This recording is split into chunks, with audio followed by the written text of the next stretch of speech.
Welcome to Uncomfortable, conversations about culture and Christianity. My name is Eric, and today I'm joined by Jess. Hello, world. And Alex. Today is Judge Judy's birthday. Is it really? Wow. Yes. I can always count on you for some random fact. My word. Yeah, Judge Judy. How old is she? I don't know how old she is. I How do we not it's her birthday. Did you get her a card or? I have one on the way. Hopefully her bailiff is able to get that to her. And Judge Judy. That's true. 79. so the big 80. Okay, Wow. Judge Judy. She's turning 80. Well, congrats to her and her 80 years of enforcing the law and you know, Cracking the serving Justice. the people well. Yeah. Telling it like it is. Yeah. All those things. Judy. Judge Judy. What a gal. I'm glad. Yeah. What made you search for Judge Judy? I just was looking at whose birthday it is today, okay. and she Celebrity She calendar. just popped right she up. was at the top of my list for birthdays October today. 21st. There it is. What's at the top of my list is voicemails. I like that we start every episode with a voicemail. Oh, that's fun. And if When we have them. we have them, we've had them consistently though, so it's just a new thing. I feel like it's just our new thing. So I keep think it people consistent. are afraid it though. What I'm most surprised about with our voicemail is the male to female ratio. Okay. To be honest, because most of them I think have been male. Okay, And what about I would- last week? I would peg myself I was like thanks for calling in, Jess. I just would have assumed that more females would be Why is that? Wow. comfortable calling in than men. Why? I don't really have like a great They're honest probably reason. afraid that these two men on here will talk over them like we do Jess all the time. It's possible. They're like, it's possible. they're like, I I'm don't know. laughing It's scary. 'cause- 'Cause I it's don't. true. I think men a lot of times are just more reserved and not willing to like just take a risk. I think. Wow. So that says something about the guys that call us. So, Go, guys. Shout out to you. All right, Brave. ladies. Here's I'm going to give them the number in case Yep. they're thinking about it. 402-885-9930. 402-885-9930. Go ahead and write that down. Punch it into your phone right now. We're looking forward to hearing from you. But today we have a voicemail. Let's hear it. Hey, this is Brian. Big fan of the podcast. Thank you for making me feel uncomfortable every week. My question for you is, each of you look to the person counterclockwise from you. What tattoo would you give that person? Thanks. Bye. The funny thing about this is literally we had a team retreat and we talked about what tattoo we would have. So if you ever want to know what tattoo Steve Yost would get, let Ask us him. know. Maybe we'll talk about it. So I'm picking for Eric. Yeah. So you can Should go. we just do like the first thing that came to our mind? Yeah. Are we picking body location? It just says what you do. You pick it. I'd like. Why? You can't even say it with a straight face. I'm thinking some kind of gaming controller. Okay. Okay. I have a few spots. I'll go left. My pec? I'll go left peg. A gaming controller. Yeah. Oh, that's good because then that'll leave room for the Mountain Dew and Doritos Yes. tattoo on the other. This is good. That's good.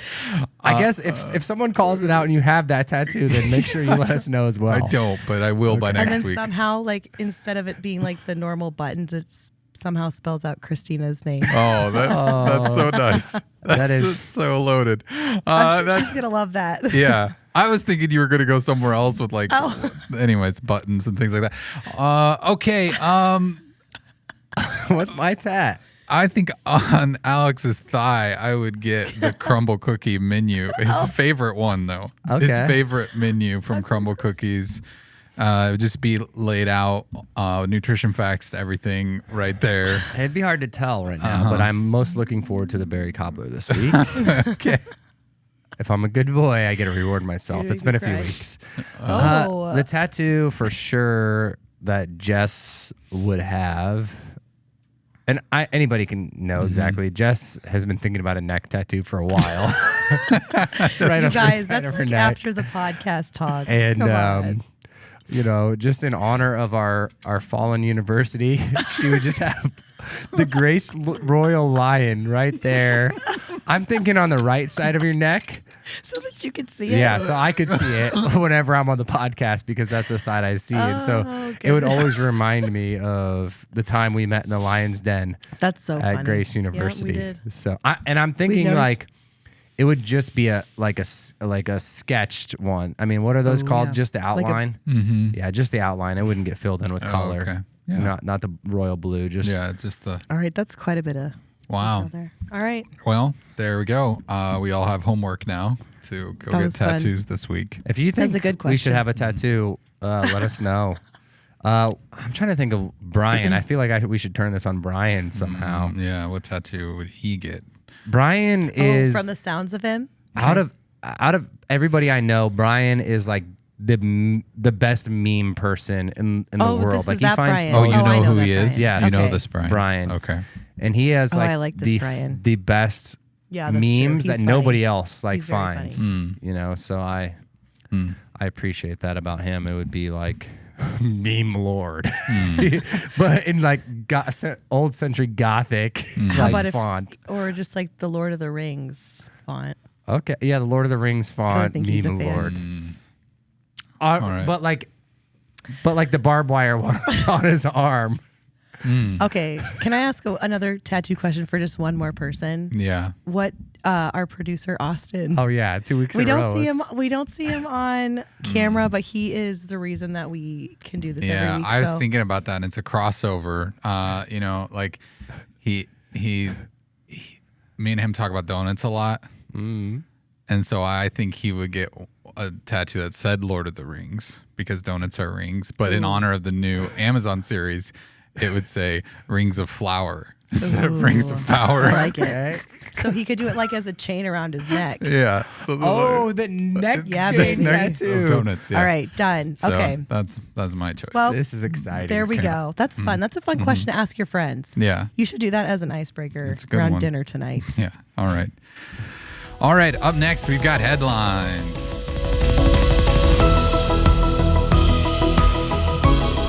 All right. Our first headline comes from usatoday.com. It says Google Trends Frightgeist list the most popular Halloween costumes of 2020.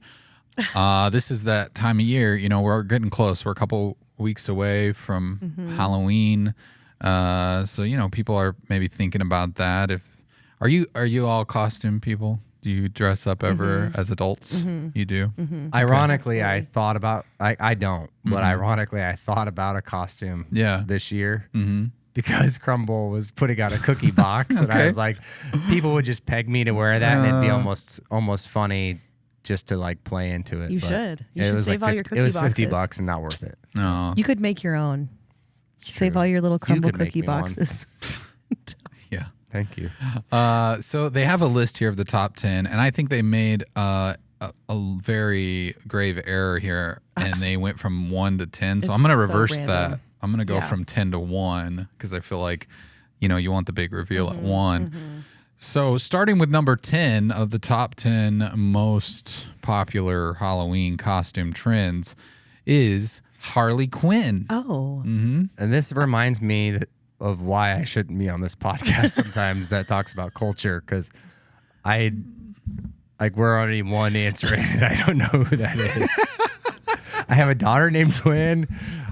It's not Likes your daughter. Harleys. It's- Is it a person with It's a? a motorcycle. So who do you think? Like you hear Harley Quinn. Like I who think would like you a think motorcycle girl, or like I think Dr. Quinn, medicine woman, but now she's delivering her medicine on a Harley instead of a horse. Okay, yeah. That totally adds up. All right, let me Can I show him a picture of what she looks like? Well, yeah, I'll tell you who it is while she looks up a picture. It's from DC Comics, the Joker, the famous Batman villain. This is his girlfriend, Okay. Harley Quinn.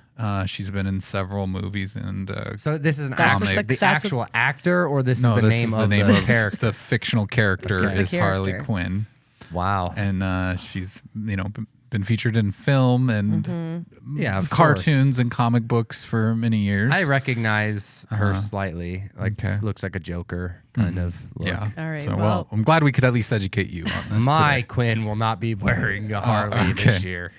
I feel like at this Yeah. point it's shocking to me that it's still as popular as it was, because that costume has been one of the most popular ones.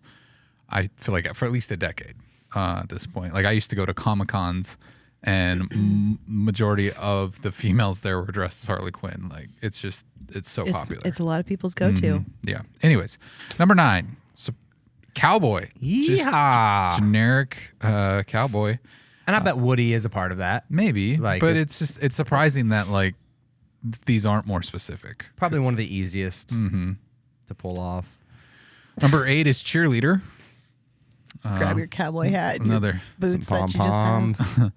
It's another. My generic- children These are have like- been this. We these are have like a cheerleader semi-easy to throw outfit together. that I think my last daughter will wear that you this year. pass down. Number 7 is rabbit, which That's so random. that's Easter. I've never Recycling. I've in all my years I've never seen a rabbit on Halloween, but maybe now I will this year. Number 6 is a pirate. I feel like that's classic. Traditional Halloween costume. Vintage. Number 5 is a fairy. That one's probably another kind of easy go-to. You get a sparkly dress, some glittery makeup, and Some some wings. Yeah, it and- could be your Christmas costume too. Yeah. When you're an angel in the play. You can be. Yeah. Yeah, that's good. your leftovers. Yes. Number 4 is very relevant to right now, Stranger Things. Do you know what that is, Alex? I have never watched it, but I do know what it is. Okay, yes, that's a Netflix series. Number 3 is a dinosaur, which I don't feel like I've seen many of those either. Maybe it's like that. I feel like that inflatable dinosaur kind of look the blow-up has one. been Yeah, really the a big T-Rex. thing Classic. lately. Number 2, Spider-Man. Spidey. Back That's to what the I He call him. also is always popular. Always see Spider-Man. All right, and number 1, drum roll please, witch. Witch. Not surprising at all. Just a witch. Which Halloween is, I mean, ghouls and goblins and witches, right? That's not Frankenstein. That's probably like an original Halloween costume. And isn't there a what is it called? A movie my kids are like, hey, this came out on a streaming service, like a remake of a movie that's witches. Hocus Pocus 2. That yes. Sorry, I could not remember the word I for kind a of, second. it's kind of Hocus endearing Pocus. that Alex doesn't know Yeah, it's cute. movie stuff too. I have heard of that. Yes, I watched the first Hocus Pocus. I just could not remember for the life of me that. I don't get the hype around that movie. I feel like but I don't know. if I speak what I'm going to say into existence, it's going to happen. Because Gavin's going this year As Hocus Pocus. as Ash Ketchum, the From Pokemon trainer. Yeah. And I'm trying to get Ben to buy a Pikachu onesie. So he can. That's Pikachu. just like I want that to happen. So Wow. Yeah, Just- I practice my Pikachu voice a lot. It's really good. All right, our next headline comes from bustle.com. It says James Corden has apologized profusely after that scathing restaurant ban. So this headline was making its rounds earlier in the week about the Late Show host, James Corden. He was a guest at a very prestigious restaurant in New York called Balthazar. And the owner had publicly banned him from the restaurant because of 2 separate incidents. One happening in June where he was, quote, extremely nasty to a staff member because he found a hair in his food. And then more recently on October 9th, when he visited the restaurant with his wife and he found a bit of egg white mixed in with his yolk-only dish. And he was upset about that and, made a big scene about it while he was yelling at the staff. And he's quoted as saying, "You can't do your job. You can't do your job. Maybe I should go in the kitchen and cook the omelet myself." So after all this came out and he got banned from the restaurant publicly, he called the owner to apologize, and the owner said, I've done bad things and would want to be forgiven, so I want to give James a second chance here. I'm going to remove the ban. He felt that the apology was sincere. Anything stand out to you about this story? Anything interesting about it? I know, Jess, you mentioned before you're kind of a fan of James. Yeah, I really do like him. Yeah. And I love carpool karaoke. I think he's really funny. And this shocked me. I mean, I try to read all the articles that we do, but this one I like really had to read through because I was shocked, honestly. Well, and someone had pointed out that I'm a big fan of Conan O'Brien, one of my comedy heroes, but he's known, like famously known for firing a staff member for being rude to someone at a restaurant, like because he witnessed it and let them go because of that, and it's just, and so this is just kind of juxtaposed to that where this guy maybe isn't quite as fun and easygoing as he appears in the public's eye. How are you guys at restaurants? Like, if this happened to you, are you like the pretty passive, like a hair in your food, or what would it take, for you to report that? I saw also he got fries instead of a side salad. Oh yeah. In one of those instances as well. So, like, what's your typical take? I would say something, but I'm not rude about it. I will. It is one place that I am probably the most judgy of other people when I see them behave this way and mistreat service people. Like, it's just, I can't stand it. Like, I just don't understand. I don't know. It shows a lack of character to me when people act this way. Yeah, I get embarrassed sometimes, like if, like I've been with family members or other people. I remember one time I was at a restaurant locally and one of my friends ordered soup and salad, and the other friend ordered salad and soup. And they brought it out in the order that they said it. And my friend, who will remain anonymous on this, was like so mad. And this is also like the friend that anytime someone asks them, like, can I see your ID? He pulled out like this huge statement from Visa that was like, actually, you can't ask for my ID and have my credit card at the same time. It's against policy. My. Like, so he was like, that person that just like wanted to be right. Did he get his soup first and that's what upset him? I don't remember which one ordered soup and salad and which one ordered salad and soup, but they got it in the opposite order. And he was, and like, it was just like, embarrassing. Like I will probably say something at the end of a meal. I mean, depending on what it is. If something is totally cooked wrong or there is an allergy and things like that, I think it's different. Yeah. But if I found like a piece of hair or whatever, then I'll probably hey, just so you know, like we found this and like not a huge deal. Like it was edible and we're not gonna make you remake it. But just like I also do want to know if there's an error like that I've made to help me grow, because I think then you can be overly passive and then people don't know, you know, that this happens, and that's where like a big blow up happens because you're like, everybody's got cockroaches in their food, but I'm probably more passive, honestly, than I should be.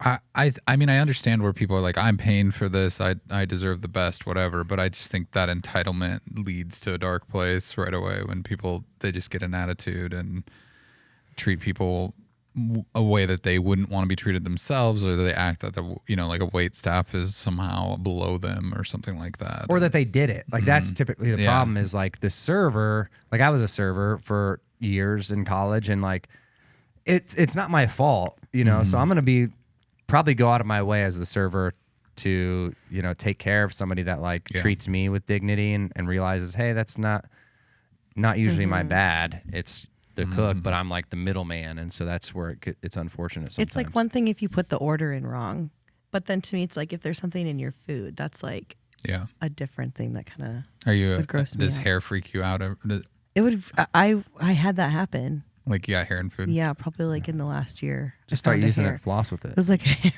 Did you send it back? I was just like, there's hair, and there was like more than one. Oh. It was like it's a different experience to see it it was before like, you eat it, or like to feel it in your throat.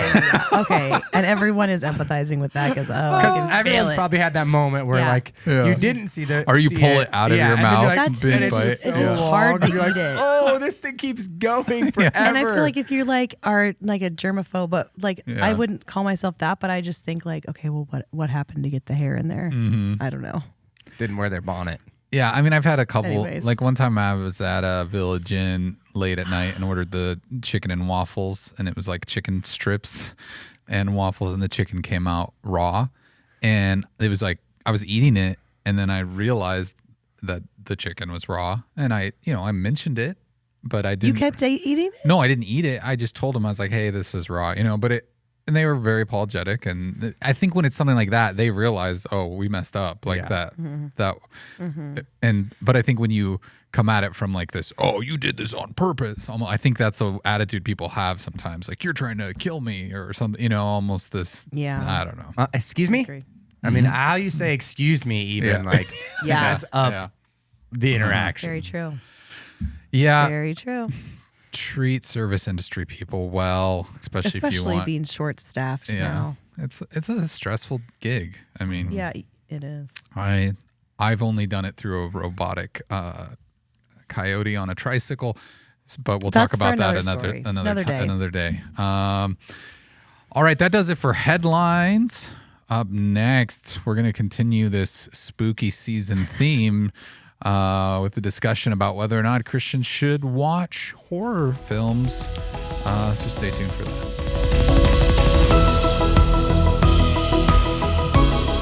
Should Christians watch horror films? This is probably a subject that comes up, annually, but maybe more often. I think horror films have become much more prevalent and popular. I saw a headline. I should have found it for this. Just reminded of it, but that a majority of the box office number ones this year were actually horror films, which is kind of a first. So I do think it is a pressing topic, and today we're going to try to tackle it a little differently than we normally have on other episodes. Alex has an argument against Christians watching horror. I'm going to try to take an angle of the four. So I guess maybe we're both going to play a little devil's advocate here and there. And then Jess is going to keep us in line. I'm going to join in. And figure out, where we go wrong. All the cracks in both of our arguments. And then ultimately if we convince you. The goal here is, we always get feedback that we don't fight enough on this podcast. And really the goal is to really take the gloves off today. Go at it, guys. Gloves are off. We're going to get to the end of this podcast and, be all like in agreement again, like normal. And people are going to say they lied to us. I think it's a good conversation to have. I think you said annually it comes up, but I think anytime that something like a new show comes up, even people put so many different things in horror. So like Stranger Things. I mean, you could just say different types of things. The Dahmer series came out, and that was highly debated whether you should watch that or not. And so I think it comes up more than just in October. And so and this question always, when I did student ministry, always would get kind of submitted by parents or students, along with this when I got this question from someone, it was that and haunted houses, which just tackling both at once is kind of a difficult thing to do. And so I think we're going to stick with just film because they're just different experiences. So, but it's that time of year probably where people are going to be thinking about this a little bit more often. I know people that are I have one guy that I know that does podcasting on this, and he watches a horror movie in October, every day. And I know that's one of the things, people sometimes do. Yeah. So. All right. Well, without further ado, Alex convinced me why Christians shouldn't. Yeah, so I think one of the reasons that Christians should be cautious about watching horror movies is I think partly we have to kind of understand what horror is versus just scary movie and maybe the intent behind it, which we can't ever know fully the intent behind somebody. But I would say maybe there's a difference between a scary movie. Actually, one of the things I figured out when researching this was for a lot of people, a scary movie at the time was Wizard of Oz. Yeah. Wizard of Oz in, I don't know if that was 30s, 40s, 50s, whenever it was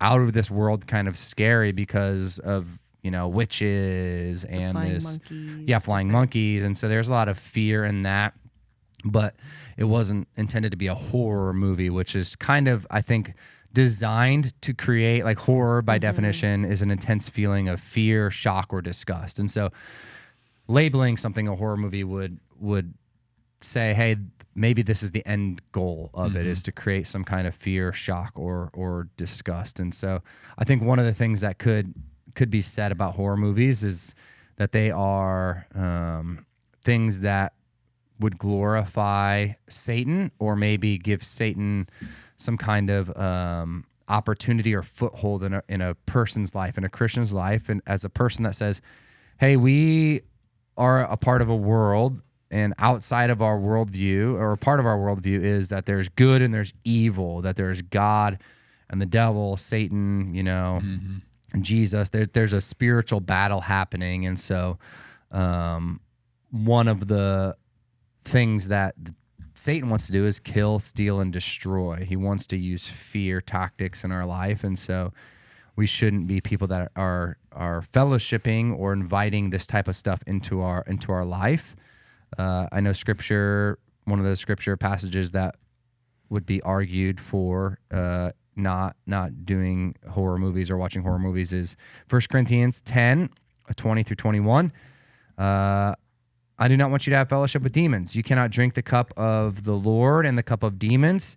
You cannot partake in the Lord's table and the table of demons. And so I think in that underlying thought would be that this is something that really, the demonic is glorified through it. And so is our job to glorify God, or is our job to, dabble in the glorification of Satan and things that are part of his memo or agenda to kill, steal, and destroy? And then that gives just a foothold, I think, in people's lives. It's one of those places where maybe somebody has their first experience with another power or demonic things. In some horror movies, there's genres that are about creating arousal, and there's sexual kind of horror that happens to people. And so am I, by means of calling this simply just entertainment, am I glorifying that? Am I saying that this is okay because I'm pouring my money into these kinds of things, and we shouldn't give any kind of foothold for the devil in our life? And so if we give our money to these people that create these things, or we get pleasure out of somebody else's pain in some kind of ways, then seeing someone beheaded, or the gore that would happen in a typical horror movie scene, that watching that, seeing somebody that's made in the image of God being killed or hunted down, like the prey of a serial killer, or I think of like Freddy Krueger's or the Michaels or those kind of things in the world where it creates just fear in people's lives. So I think that's a part of it, just knowing that. And then I think it just can fill our mind with negative, ungodly things, right? And so what goes into our hearts, what goes into our minds, we don't always get a say over, but when we do get to choose between what is good, what is right, what is holy, what is honorable, what is pure, we have an opportunity to think about those kinds of things. And so Philippians talks about this. I think this is probably one of the strongest points that could be made towards, hey, just don't take that in. Philippians 4:8, whatever is pure, whatever is true, whatever is honorable, just, pure, lovely, commendable, if there's anything excellent or praiseworthy, think about these things. And so I think there's an argument to make is, do you find a lot of that in a horror movie? Do you find a lot of things that are honorable, just, pure, lovely, commendable, excellent? Are they praiseworthy things that as a Christian, we should be fueling our minds, our souls, our lives with? Are those deteriorating us as humans? Are they causing us to have less value and dignity for humanity by just being entertained by gore and death and violence and those types of things? And so I think that's another part of it. And it would be hard to find a yes to, I see that value in a horror movie. And then I think lastly, the other point that I've seen mostly made around this is just, the sexual immorality. And I think this is more of like a caveat. This isn't a part of every kind of horror movie, but there is, maybe some sexual nudity and violence that would happen. And so sometimes, you know, we would say that's how producers, they try to attract that. And I think we've talked about this in other forms of entertainment. Sometimes you're like, really, we had to have the naked person there? Did it really help the plot line of your show, or was that just to try to entice people in that kind of way? And so, excuse me, we just do know in our culture, sex sells. Yeah. And so if we add that on top of, you know, horror, or if there are things that are happening that are violence or create maybe for people that have real sex addictions, or they have some, you know, sexual fantasies and things like that are maybe that lean into violence, or some kind of fetish that is not good, or we find pleasure in things that are, just detrimental and not presenting, you know, a male or female in a wholly uplifting way, then that's not, you know, that's hard to say, hey, let's find that entertaining. Let's watch somebody be sexually assaulted, and let's say that's entertainment. You know, it's just hard to find that as something that we can put a stamp of approval on. Ephesians 5:3, you must not even in you there must not even be a hint of sexual immorality or any kind of impurity or greed, because these things are improper for God's holy people. And so I think those are some of the big reasons, you know, as you're processing, man, horror, and of course we're not talking about a specific movie or whatever, we're talking about a genre. And so these are labels that I think are wide sweeping across, you know, maybe what you'll see in a typical horror film. Yeah. And so I think those are some solid reasons why, you know, Christians should be able to avoid it, and that a Christian could argue, you know, with Scripture, that this is just not a fruitful thing in our lives. So, gotcha, Jess. You convinced? You telling all your clients? Are you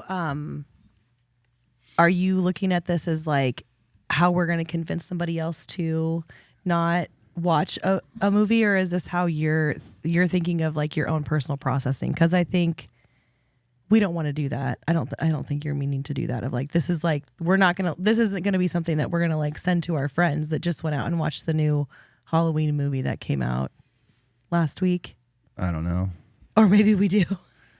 I didn't know that. We're using Alex as the. I think she's saying, are you trying to Like, make we this don't- prescriptive to people and say this is why you shouldn't, and I'm recommending you shouldn't, like kind of a thing? Like, Oh no, I mean, I would say out of the two arguments that are presented today, I probably lean more towards this personally. yeah.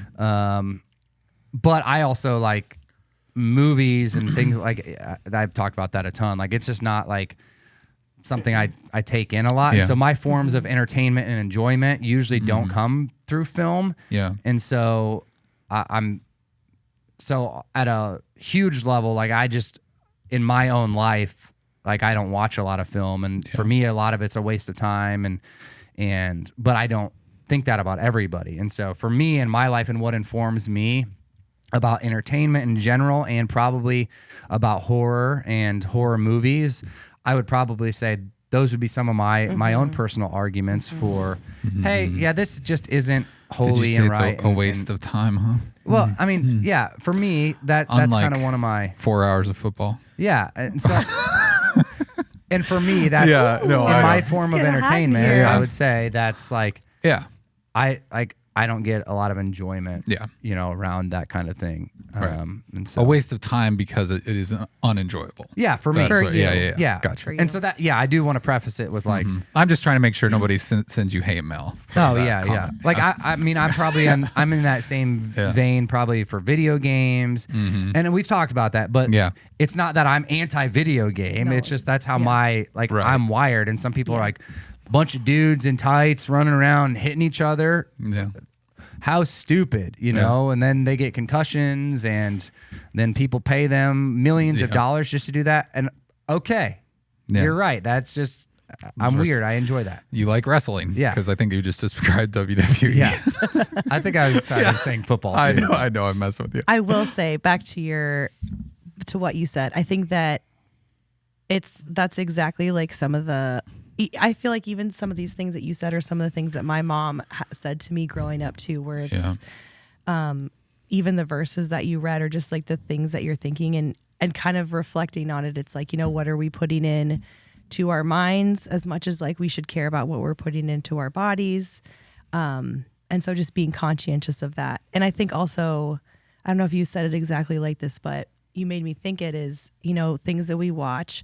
I think it goes beyond horror, but if we're just talking about that, I mean, they can affect us. It could affect our mood or like how we see certain people or desensitize us from things. And so I think you did a good job covering some of the big arguments that come out of being against watching something like that. Thank you. I did it. Can I say something before you go? Yeah, please. Because also when you're talking about this and as we're looking at it as Christians, I feel like for me, when I hear about like other Christians watching horror movies, this is like one of the biggest like judgy places that I find that like Christians meet. And I think we're like that with a lot of different stuff, like in jest.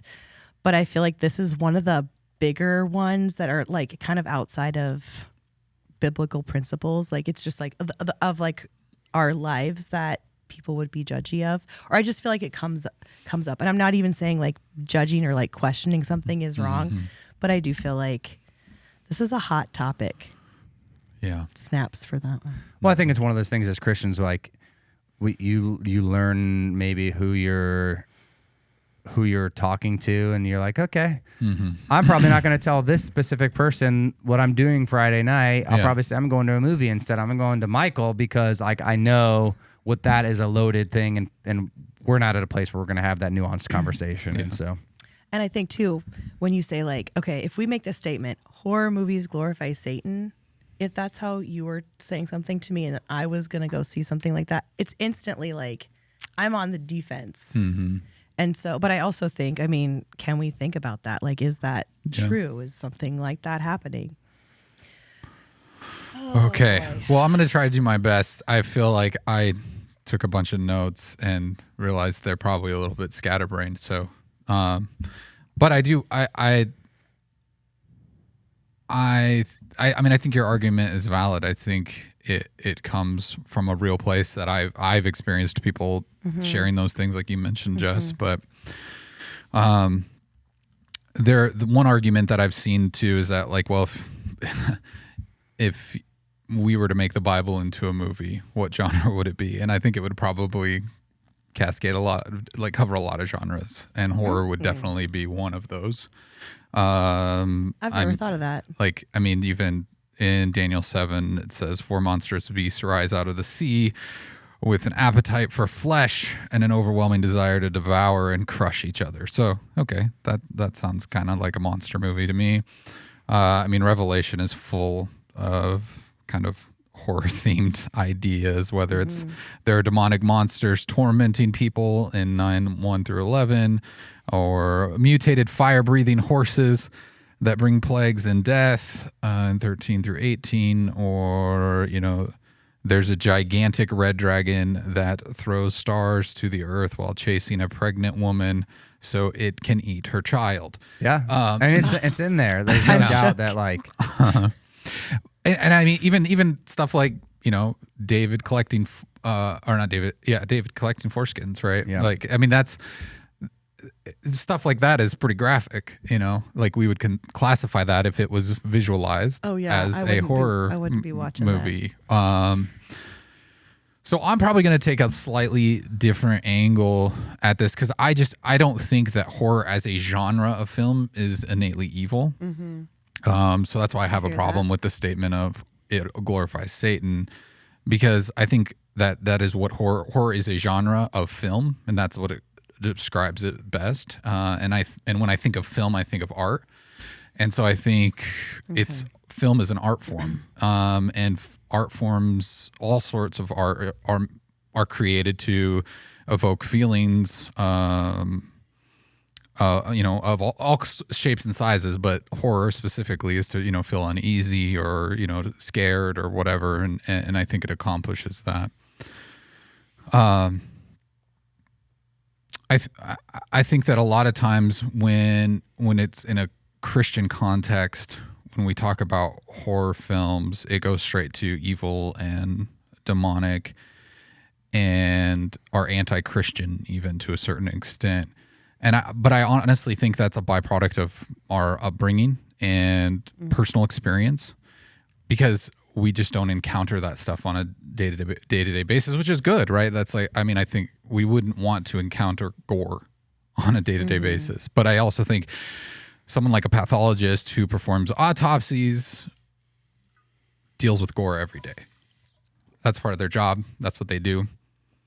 They are probably so desensitized to that even, you know, seeing a horror movie, they're probably going, like, tearing it apart and go, oh, that wouldn't happen, you know, whatever. So I mean, if you can't tell, I think my argument is probably coming from a much more like just a logic-based argument, I think, for why it's fine. But I think a lot of times, anytime we find something unsettling, it's just, as Christians, we are going to just tend to lean towards that's evil because it's unsettling. And I do think this is a place where discernment plays a huge role. Discernment is a gift from God. But I also think we need to be careful to understand that discernment is not fear. It's not the same thing. That fear is something different. And I think a lot of times we are tempted to just say, okay, well, this is scary, and so it's evil. But I think a lot of times fear is an emotion, and so when we're relying on emotions, that's not necessarily discernment. And I think the best way to develop discernment is to face our biases head on. And I think that, and to be curious, like that is probably one of the things that I'm thankful that God wired me the way that I am, is because I am so curious. Like I just hear one thing that I don't know about, and I just have to like dive in and understand it. And a lot of times that brings me to places where I'm confronted with things that I disagree with. But I find that if I press in and I start to learn about those things, I can still disagree with them without being afraid of them, you know. And I think that's the big difference, is we don't have to be afraid of something to, you know, we can just try to understand it better and educate ourselves. Another side of me is like, I love the art of filmmaking. I think part of me in another life would have loved to have been a writer and director or something like that. Like I'm fascinated by it. I really enjoy it. And I think the more I've learned about the craft of filmmaking, and it specifically about the way that horror movies are made, that just like starts to greatly lessen the fear that I feel if I'm watching something like that, because it's just like more logic is applied.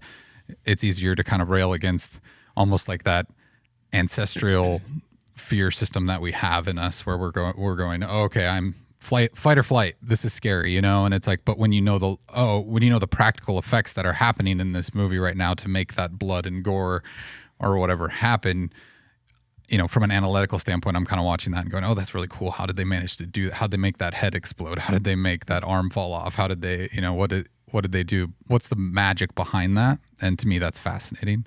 So I don't come at it from a standpoint of, oh, this is real. And I think there is a suspension of belief that happens when you're watching a horror film, because it's kind of similar to people who love roller coasters. We wouldn't say those are evil, but it is a similar experience that people are chasing. There's a dopamine release because I think I heard someone say it's people who like horror films are sedentary adrenaline junkies, because, you know, they don't have to get up off their couch to experience something that's exciting them.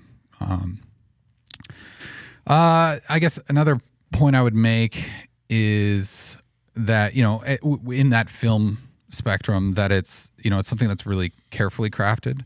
These people are really talented, and they're trying to tailor or at least elicit emotional responses from people. So that's their goal in it. And I mean, again, I think a lot of times when we see something that is scary, we immediately go to evil because we just are fearful. And I don't think that always is an easy answer to everything. I think fear is good, right? We've talked about that before. Mm-hmm. There's a lot of emotions that we have that are gifts from God. Fear is one of them because it keeps us safe. It helps us make decisions that protect ourselves and our families and our loved ones. But I don't think we should be driven by fear. And this is my preacher quote here in this argument, and that is that fear is a flotation device. So it's kind of like when they say if this goes down, jump. Your seat may be used as a flotation device, and I think that's where we need to look at fear in a different perspective. Is go, okay, this is a gift and a tool that we can utilize, but it shouldn't be the thing that drives our decisions on a day-to-day basis. We shouldn't, whether that's what we do for careers or for our families or in political decisions or health decisions. I mean, there's so many things where we are driven on a daily basis by fear. And I don't think that it makes sense for us to do that. So I think really when it comes down to horror, it's more about preference and it's about personality. People's brains are just wired differently. And I think some people will seek out something in a horror film and totally be able to disassociate that from reality and just enjoy that as a form of art or entertainment. And I mean, I understand that some people are completely uncomfortable with it and it grosses them out or it makes them feel terrible and they would never, ever want to engage with that. And I think that's valid and totally an acceptable response. But in the same hand, I just think you have to kind of be respectful of people's choices that they make on that, because I do think that some people can engage in that and feel safe doing that and enjoy it. I've seen a lot of horror movies, mainly because I was a curious kid and I'm a curious adult, and so I'll hear something about it and I'll watch it. And sometimes you're like, okay, these are bad. They're predictable. They're not that fun to watch. They're not scary. They're not whatever. They're not entertaining. They're silly. But then I think there's also forms of it that are actually really insightful and thoughtful. I mean, The Dawn of the Dead was Romero's first film. Interesting fact about him is he was actually like a camera guy for Mr. Rogers' TV show. But he made this movie. I don't even think it's copyrighted. Like, he didn't think of anything of it. It was just like this zombie movie that had a little bit of a message behind it. But it stands out today as like one of the biggest horror movies with a message about racism. And there's another movie, and I can't remember. I think it's like, or maybe it's a miniseries from the 70s called Salem's Lot. And that one was like about vampires, but one of the main characters' brother became a vampire, and it was about him like accepting him as a vampire at like at the dinner table and whatever. And there's these little nuanced messages that happen in horror films that aren't as digestible in other forms of media. And so as my personal goal of gaining proximity to different lots and lives and understanding different people's perspectives, I think horror is a genre where they can tell a story that you aren't going to be able to tell anybody in other formats, because it'll come across too preachy, it'll come across whatever, and people won't accept it as well. And I think horror is like a safe place for people to explore these really scary things, and we're faced with our humanity so many times. We're looking in the mirror because a lot of times we are, as humans, we are that monster, and that's something that isn't very digestible sometimes, Yeah. So I guess maybe my argument isn't like, from a Christian perspective, it's tougher because you get into like a spiritual realm of thing. And I think you should, at least if you're feeling uneasy about something, well then, yeah, you should follow that, but I do think sometimes our first reaction shouldn't just be, okay, I'm scared, this equals bad. Like, at least, dissect those emotions, understand where that's coming from. I mean, I think people will have lines that they draw, whether that's, there's like genres of horror that are torture porn is what it's called, and there's things where they're just not going to be, they're not advisable, to get into that stuff. Like, I just think it's probably not wise. But also, I know, like I said before, as a curious person, I've watched some of that stuff, and it's just, okay, maybe not torture porn like that, but I mean, just the more grotesque stuff. And it's just, it is that just for the sake of it, because someone had a vision of being able to gross someone out the way in the most extreme way they can. And that's what they did. They accomplished it. But so I really do think it is. I think ultimately my argument would be it is kind of like a personality thing, because I think some people are just drawn and curious and interested in that, and they enjoy it. And I don't think that means that they are going to be possessed by a demon or something like that. Like, I think that's probably a stretch. Yeah, and I think the point of especially apocalyptic literature, like you brought Daniel and Revelation, undoubtedly, I think, Christians maybe in some ways we haven't read the entire scripture, or we haven't been able to like visualize what that would look like on film or whatever in some of those passages, or some of the doom and gloom that does happen in scripture that are a part of reality they would be rated R. They would probably have that lens of horror thrown over it. And so I do think, as you talk, we have to be wise about how we apply this label. And we talk about this all the time, like actually defining something and making sure we're talking about the same thing is so critical, because a lot of times I think what happens in arguments is we're not talking about the same thing, and we do draw lines at different parts where it's like, hey, for some people, we could be making this same kind of argument, and I could probably bring some of that same argument towards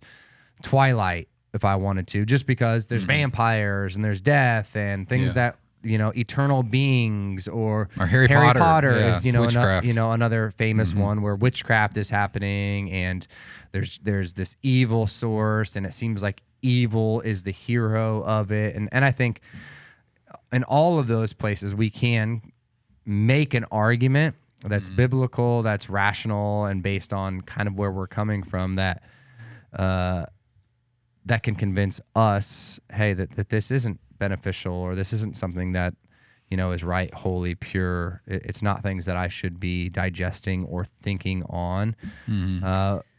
Sorry, Jess. No, you're good. I think it also, the culmination is basically, like, I think like one of the reasons that it rubs us the wrong way is because it's a huge highlight of what we register as sin. And so we automatically go, especially like in horror, it's like violence and blood, guts, whatever. It's like we associate that with sin.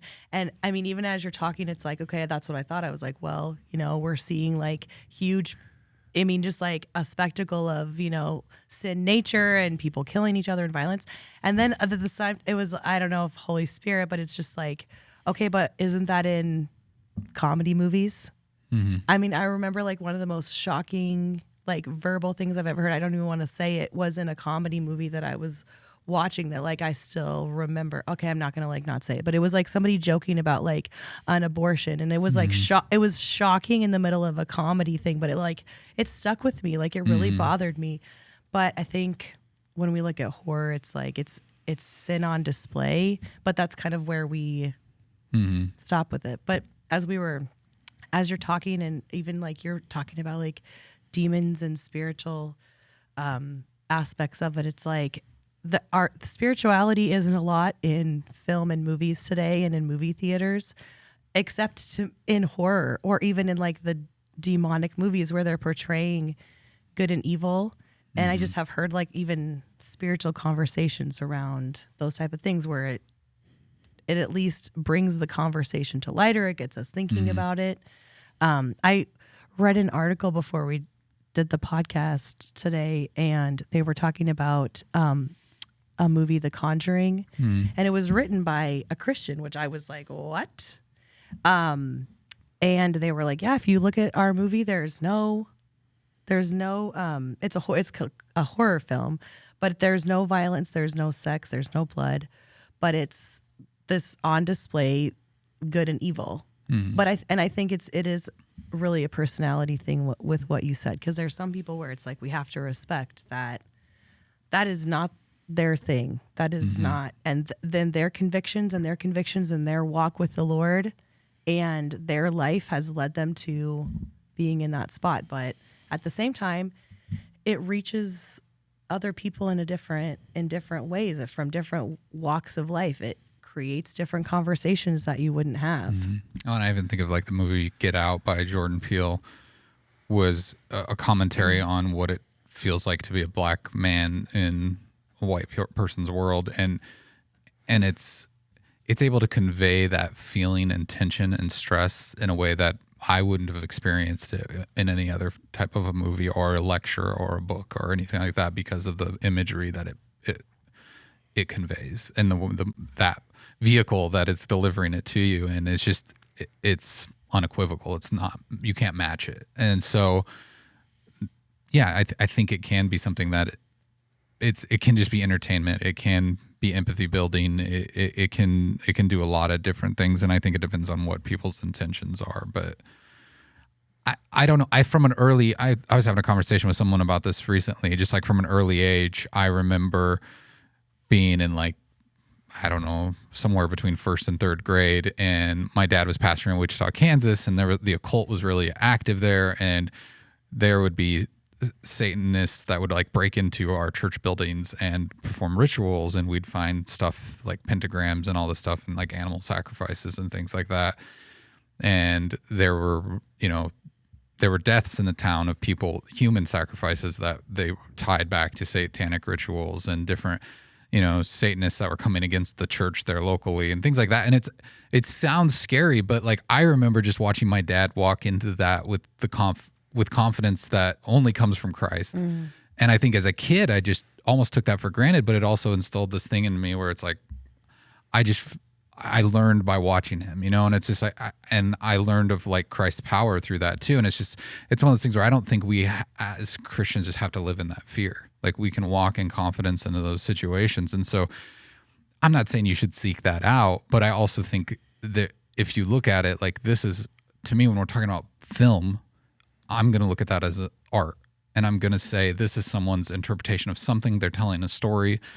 Maybe their goal is just to gross you out. Maybe that is the goal. But I have a hard time just going and directly connecting that to something that is just innately evil.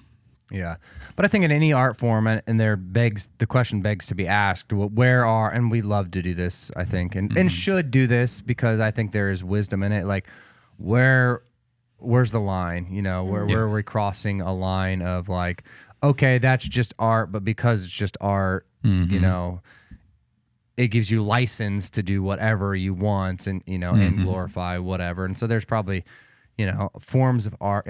I would guess like pornography. There's people that probably would say, hey, there's this industry of pornography, and I'm just an artist. Like I'm just putting together like it's a stretch, but yeah. I would think I could hear the argument, but that argument is being made, and it's beauty, and it's but I guess to even push back on that a little bit is like you mentioned the Wizard of Oz. Now, if that was thought of like if there's other, I can't remember the name of the first like movie to be considered a horror film that played like in silent film, but people were so scared of it, and you look at it now and it's like this looks stupid and cheesy. So I think when you say there's a line to be crossed, it's always going to get crossed. And we've crossed it over and over and over again. And we're sitting on the other side of that line going, well, there's going to be we got to draw the line somewhere. And then we're going to cross that line and we're going to draw. Because as technology advances, I mean, I remember CG looking terrible in movies and special effects. And yet like older relatives in my family and like my parents and different things like that, they'd see it and they'd think it looks so real, and I'm sitting there going, this looks cheesy, like it doesn't look real. But it's because technology advances, techniques advance, and so we're always going to keep like crossing the line. Like that's never going to stop. And for us to say today, well, we can't cross the line, like it's, you know what I mean? Like I don't know what that is, because that line I'm talking about like morality lines of like, hey, Jesus tells us, hey, don't let even look at a woman lustfully. Like I think probably all of us in agreement would say, hey, yeah, porn is not something we're recommending people to do. It does a lot of damage to people. It does a lot of damage to the image of God. It does a lot of damage to a lot of things. I think you mentioned like torture, porn, which is just torturing people. I mean, not with like any purpose of redemption or hero or like good versus evil, but just gratification out of watching people tortured. That there are people that this is a form of gratification, and I think I watched the Jeffrey Dahmer tapes, not this new Netflix series that came out, but this is also on there. And like he had, a form, a mental, health kind of issue. Almost a fetishization of that that kind of stuff, and it led toward. And I'm not at all saying that watching, a horror movie leads you to that, but I do think like we have to have a realization of like, hey, there are things that are God honoring that we shouldn't just watch people be tortured. Like if we're getting joy and entertainment from things that are just outright looking at an image bearer of God, and we can't separate that, then I think we have to take that into account. And I think in the development of the human brain as well, we haven't even talked about that. I mean, I think that's why psychologists are the ones that came up with ratings and things like that originally for who should be able to watch G movies and PG-13 and all that kind of stuff. And it's not at all a Christian science by any means, but there are things because of the concrete nature and a developing brain in a person that, Jeremy talked about it last week, that, people don't even develop fully into adults and maturity until you're 25, so your ability to think abstractly and separate real from truth from fiction and all of those things are still developing in a younger person. And so as we mature, I think our ability to separate those things,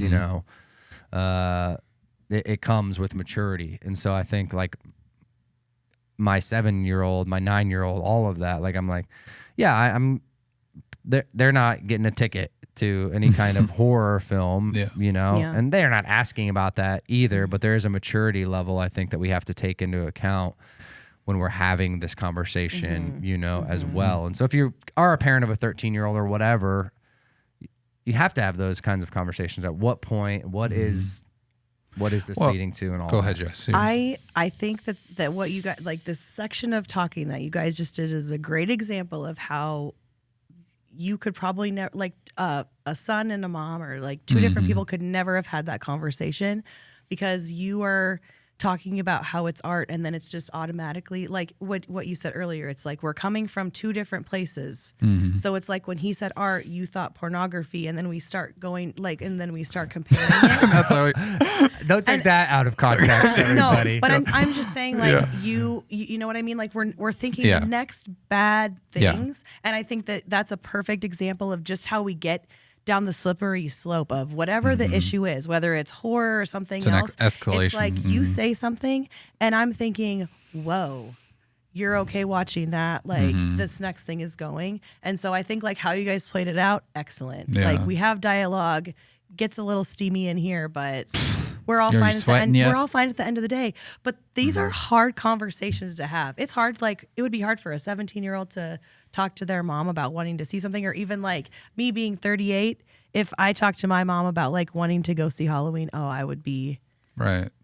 Back to 10 years old again. I think And if we. so- Oh, sorry. Go ahead. No, you're good. Are you sure? Okay, I don't want to cut you off. I think when you're talking about like parents and kids, it's a different argument. That's different. It's And a different argument than like an I'm adult on it. making a decision Right. to watch a film And so that I'm not they trying to- feel that it isn't against their That's true. convictions. But when you're talking about kids, like as a parent, I would hope that you are invested enough in your child's life that you can identify if there is red flags.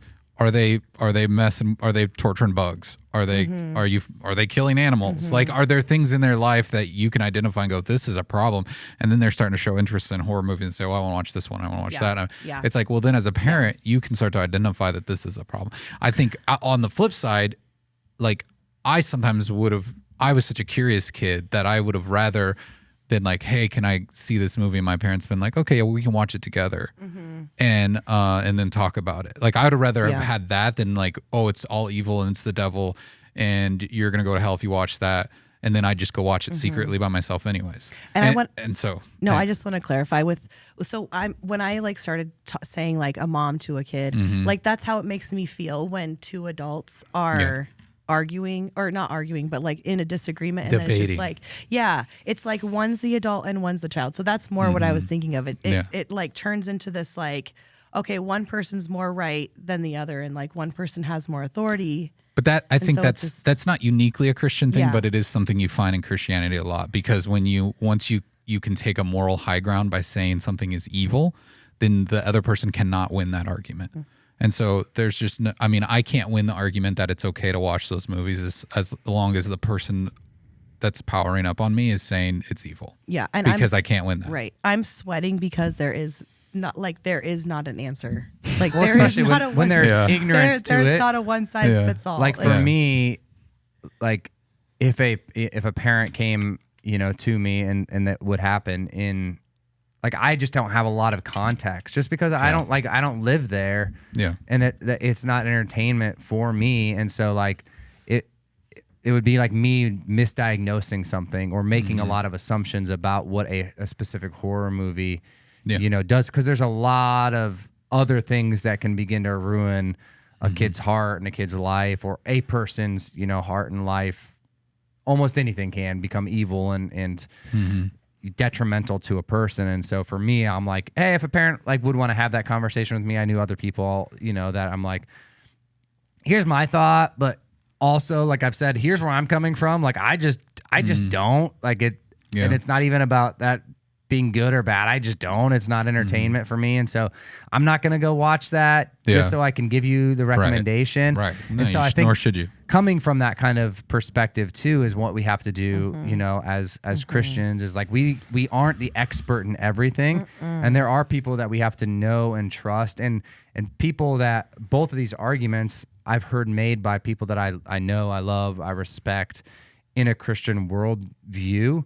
And so it's being able to sit down and have those dialogues with grace and with wisdom and nuance in a full way. And I think sometimes that's where we're afraid. Our biggest fear is the dialogue, or like, oh no, someone doesn't agree with me. Are we bad? But I think the most heartbreaking part about this is that a lot of times it's much more about what the other Christian is going to think about me than what God's going to think about me. And that's the part that frustrates me and breaks my heart, is that it's like, are you more afraid to watch this movie because of what your Christian neighbor is going to think about you, or what God's going to think about you? And so it's like, if in my prayer life I'm connected to God and he knows my heart, and you don't know my heart, you just know man's ways, and you know what man has added on to the Bible in your own version of scripture, like, and you're telling me something's evil, and yet, and so now I'm more afraid of not getting your approval than God's approval. Then that's a messed up place to be in. And I think so many times in our Christian lives, we all have these things that we keep private that aren't necessarily sinful, but it's like, oh, well, I don't know if I can talk about that because I'm going to get judged. And it's like, why do we do that to each other? It's like we're cannibalizing each other. And I just think that this is one of those things where it's like we should be able to have an open discourse about it. And if you don't like horror movies, that's fine.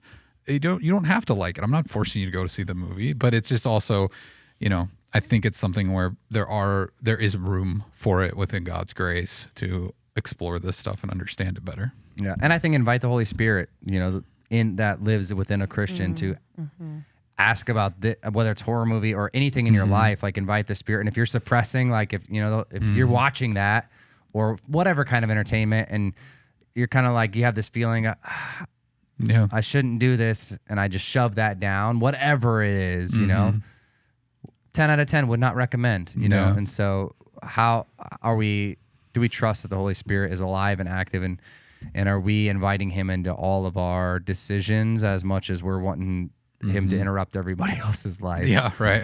And so, Yeah. And I think knowing your boundaries and respecting other people's boundaries.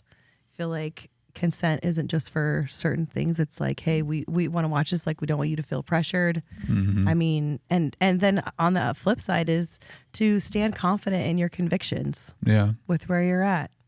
Right. And that doesn't. It's hard to do that sometimes. It's not a cookie cutter conviction not. either. Yeah. So it can be different for everybody. Absolutely. All right. I don't know. Hopefully we fought enough on this one for everybody. Hopefully Steve Yost isn't getting a tattoo.